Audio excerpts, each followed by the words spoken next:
ازيكم يا بنات؟ عاملين ايه؟ يا رب تكونوا كلكم بخير. فيديو النهارده جهزت معاكم وعملت معاكم الميك اب لوك ده.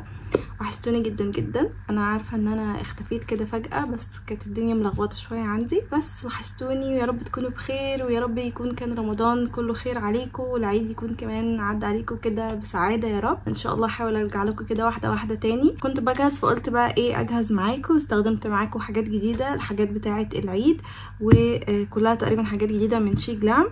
فلو حابين تعرفوا انا عملت اللوك ده ازاي وايه الحاجات اللي استخدمتها ورأيي كده مبدئيا فيها، تابعوا الفيديو. لو اول مره تشوفوني متنسوش تشتركوا في القناه، وكمان تعملوا لايك وشير، لان ده هيفرق جدا وهيخلي القناه تترفع، بما ان بقالي فتره ما بنزلش حاجه، طبعا القناه واقعه جدا. بس اتمنى الفيديو يعجبكم، ويلا بينا نبدا.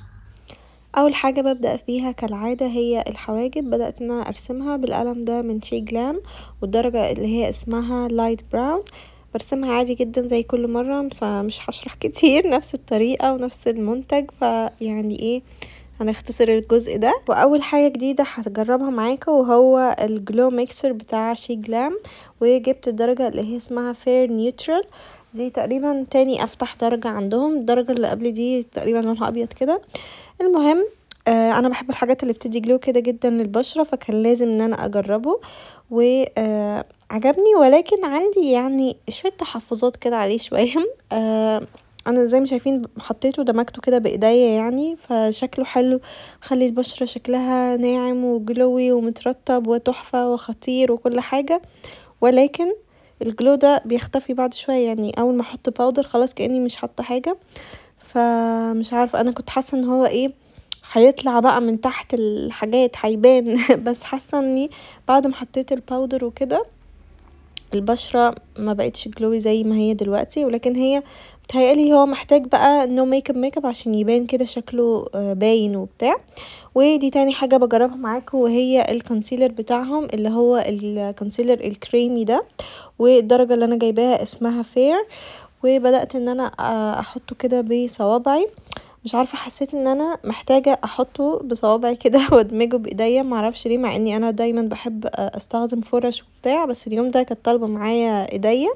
وبدأت ان انا احط منه طبقه واتنين عشان حسيت ان هو خفيف كده، فتقريبا حطيت 3 طبقات من الكونسيلر عشان يديني التغطية دي، وبرده ستيل خفيفة يعني، فهو تغطيته مش عالية، وممكن تزودي كمان يعني، بس انا حسيت ان يعني هيبقى كتير، وممكن خفت ان هو يخطط مني ويبقى شكله مش حلو، وانا اوريدي نازله يعني وهتفرهد في اليوم ده، فما كنتش عايزه احط طبقات كتير على البشره. فانا مبدئيا الكونسيلر ده بصراحه مش عارفه، حاسه ان انا محبتوش قوي، بس عايزه اديله لسه فرصه كمان، لانه هو حاساه مات كده، فيعني حاساه بينشف شويه تحت العين، او بيبين القشور اللي تحت العين او في البشره عموما، فحسيته مش انعم كونسيلر. يعني انا جربت الكونسيلر التاني بتاع شي جلام بحبه اكتر من ده، ولكن الدرجه كانت كويسه، الدرجه عجباني ان هي منورالي كده البشره، وانا بحب انور نص وشي كده، فالدرجة حلوة، فحابة ان انا اجربه واديله فرصة تانية. المهم ايه، قعدت كده زي ما شايفين عمالة حاسة انا مش مقتنعة، كنت عايزة اشيله، وبعدين قلت لأ، وقلت ممكن طب بسبب اللي هو الميكسر اللي تحته، ما كنتش فاهمه، كنت حاسه ان شكل بشرتي مش حلو، وكان مبين لي كده مثلا مسام وحاجات ما مش موجوده اصلا. وبدات ان انا اوزعه كده بالبيوتي بلندر عشان احاول اظبط المنظر كده، ومش عارفه هيبقى باين على الكاميرا ولا لا. وبس المهم في اخر اليوم يعني كان شكله كويس، لكن اول ما حطيته ما كانش عاجبني. وبعد كده هجرب برضو معاكم اكتر بلاشر كان مشهور الفتره اللي فاتت وكان ترندي جدا من شي جلام، اللي هو البلاشر اللي على شكل كوكب كده، او اسمه على شكل قمر. والدرجة اللي انا جبتها اللي هي اسمها اتموسفير تقريبا، استنوا اتأكد لكم، اسمها اتموسفير. الاول حطيت كده بايديا وبتاع، وبعد كده قلت ايه ده، استنوا، لا انا عايزه اعمل زي ما هما بيعملوا، وبدات ان انا ايه احط بالبتاع نفسها كده. واول ما حطيت حسيت ايه ده اللي انا عملته ده حط كتير جدا، بس هو البلاشر ناعم قوي وبيندمج بسهوله، وما تخافوش منه، لان هو يبان ان هو قوي وكده والبيجمنت عاليه، بس هو اول ما بيندمج بيبقى شكله ناعم قوي، وبيندمج مع البشرة كده، وبيخلي شكله طبيعي وحلو.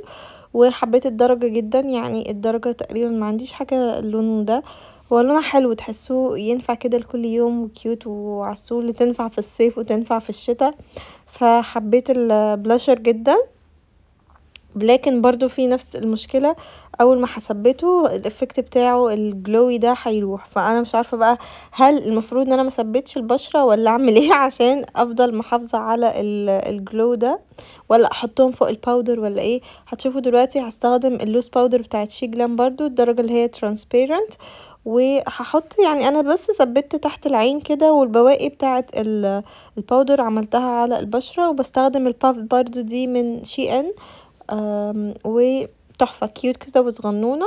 والباودر نفسها بتاعت شي جلام انا حبيت اللوس اكتر من الكومباكت استخدمتها مرتين كده ولا حاجة، حسيتها بتنشف شوية، فعايزة استنى شوية ممكن اجربها في الشتاء، قصدي في الصيف، تكون بشرتي ايه ما بقتش ناشفة كده شوية، واشوف هتبقى شكلها حلو ولا لا. لكن اللوس باودر فظيعة، يعني بتخلي شكل البشرة فلتر كده وتدمج كده كل حاجة. يعني بعد ما حطيت الباودر حسيت شكل البشرة حلو. وقلت عشان نحافظ بقى على الشكل الجلوي للخدود وبتاع، استخدمت البرونزر ده بتاع جابريني اللي هي براند تركي، كنت جايباها من ترنديول. حلو قوي وبيدي جلو، ولكن هو فيه جليتر، يعني في الشمس وكده هيبان ان انتي في جليتر على وشك. غالة وحلو، بستخدمها زي ما انتم شايفين على ورا كده كأنها مكان البرونزر. وبعد كده حطيت البلاشر ده من لونا اللي هو درجة 511. البلاشر ده تحفة جدا من عند لونا، البيجمنتيشن بتاعته حلوة وثباته كمان حلو. بس انا حاسه ان انا كنت مكتره قوي بلاشر، يعني انا مكنتش واخده بالي وقتها وانا بحط، بس وانا بعمل ايديت دلوقتي حاسه ان انا حطيت بلاشر كتير وما دمجتوش كويس. وبعدين حبيت ان انا ازود الجلو اللي انا فيه، وحطيت الهايلايتر بتاع فوريفر 52. الهايلايتر ده قوي جدا جدا، اللمعه بتاعته فظيعه، بس انا حطيت كده بشكل خفيف، يعني كنتش عايزه اوفر ان انا كنت نازله الصبح اصلا. بس كان بقالي كتير جدا ما حطيتش ميك اب، فتقريبا ايه كانت ايدي بتاكلني، عايزه احط كل حاجه وكده، بس تمام. يعني بدات ان انا احاول ادمج كده واخفف شويه، بس ستيل كان كتير برضو.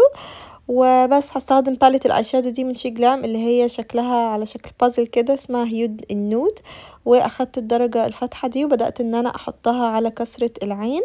والبراشز اللي انا بستخدمها دي من شي جلام شي ان برضو اللي هي اسمها مانيج، انا مش عارفه اتكلم. المهم بدأت ان انا احطها على كسرة العين، على العين دي والعين دي. وبعد كده اخدت بفرشة فلات كده وحطيت اللون ده على الجفن كله كده. كنت عايزة اعمل زي سموكي كده بس يكون ناعم، لان كان بقالي كتير جدا محطتش اصلا اي شادو على عينيا، فما كنتش عايزة احط كتير على عينيا، بس هنشوف دلوقتي هيطلع ايه. المهم حطيت اللون ده كله على الجفن كله، وبدأت ان انا ادمج كده الاطراف بتاعته عشان يبقى شكله ناعم وحلو. هيبقى زي سموكي كده بني ناعم ومش غامق، يعني مش سموكي غامق. ومن نفس اللون ده بدأت ان انا احطه على خط الرموش اللي من تحت، وبدمجه بفرشة دمج صغنونة كده، وبوصله بالايشادو اللي فوق عشان اكمل كده شكل العيون. انا بحب جدا احط ايشادو من تحت العين، وده برضو بيساعد ان الايشادو ما يكسرش او يخطط. واخدت اللون البني غامق بفرشة انجل كده، وعملت خط صغنن خالص كده على طرف العين. وبرضو بنفس البراش بدأت ان انا احطه عند مدمع العين كده، اغمق هنا شوية. بعد كده اخدت الباليت الكيوت العسولة دي برضو من شي جلام، واخدت الدرجة اللي هي عبارة عن جليتر كده بس، وحطيتها كده على الجفن كله يعني بشكل متنطور كده. بصوا مديني جليتر كده بس مفيش لون، نفس البيز بس الجليتر وخلاص. وكان شكله عسول جدا، بس طبعا ايه كان اوفر، بس مش مهم. وبعد كده فكرة الماسكارا، استخدمت برضو الماسكارا بتاعت شي جلام. الماسكارا دي اول ما جربتها معاكم مكنتش يعني منبهرة ومش عجباني، بس حاليا عجباني بعد ما استخدمتها اكتر من مرة. حلوة وكيوت، بس الناحية بتاعة الفوليوم، ناحية اللي هي اللينس اللي هي الفرشة البلاستيك دي مش عجباني خالص، مش بحس انها بتعمل حاجة. زي ما شفتوا الافكت كان بالفرشة التانية، ودلوقتي ايه بحط كده يعني كوت صغننة من الفرشة اللي هي بتاعة التطويل دي، مش بحس انها بتفرق قوي بصراحة. انا بحب استخدمها بس للرموش اللي من تحت اللي هي الجزء بتاع التطويل ده. وبس هرجع تاني للايشادو، وهاخد اخر حاجة وهي اللون الشمري ده، وهحطه عند مدمع العين كده يدي تنويرة. وهبتدي ان انا اسرح حواجبي بمسكرة الحواجب بتاعة شي جلام، المسكرة اللي بحبها قوي قوي قوي، بتثبت الحواجب بتخلي شكلها حلو. والشفايف هستخدم الليب لاينر ده او الليبستيك ده من بورجوا اللي هو فيلفت مات، بس مش فاكره درجته ايه. المهم حددت بيه شفايفي كده، وهستخدمه على الشفايف كلها كبيز كده للليبستيك او الليب جلوس اللي انا هستخدمه كمان شويه، اللي هو ده من شيك دام اللي هو اسمه امبر روز، والدرجه اللي هي اسمها انكونديشنال. فظيعه تحفه، يمكن من احلى الليب جلوس اللي ممكن تجربوه في حياتكم. قد ايه ناعم، قد ايه بيخلي الشفايف جلوسي كده وما فيهاش خطوط ومترطبه، وبيقعد فتره حلوه على الشفايف. فظيع فظيع فظيع، ودرجته كمان حلوه، بس هو على بينكي شويه، فانا كنت عشان لابسه بيج بقى وحاجات كده فحطيت البيز الاول اللي هو على بيج ده عشان ما يبقاش بني قوي، او قصدي ما يبقاش بينك قوي. المهم ده الفاينل لوك، يا رب يكون اللوك عجبكم. وبس ده الفاينل لوك، يا رب يكون الفيديو عجبكم واللوك عجبكم. ما تنسوش تشجعوني بلايك وكمان شير مع اصحابكم، واكتبوا لي طبعا كومنت برايكم ورايكم في الحاجات اللي انا جربتها دي، وهل فعلا متفقين معايا مع الحاجات دي. وبس اشوفكم ان شاء الله الفيديو الجاي. مع السلامه. سلام.